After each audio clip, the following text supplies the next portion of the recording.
Hey everyone, welcome back. Today, we're diving into something every landlord needs to know: how to end a commercial lease legally. Let's get started.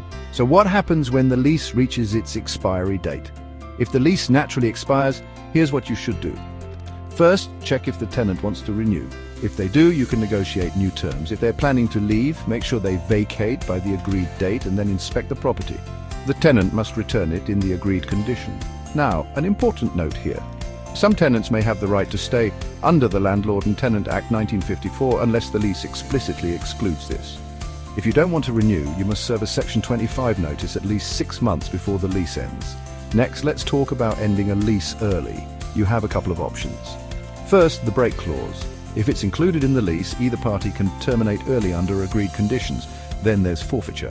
If the tenant breaches the lease, like not paying rent or misusing the property, you may reclaim it. But forfeiture must be handled carefully. There are 2 ways. Peaceable re-entry, where you can enter the property and change the locks if it's unoccupied. If the tenant refuses to leave, you'll need a court order.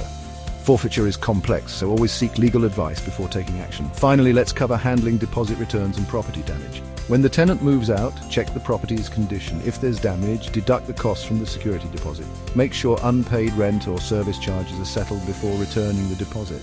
A well-documented lease and schedule of condition can help avoid disputes.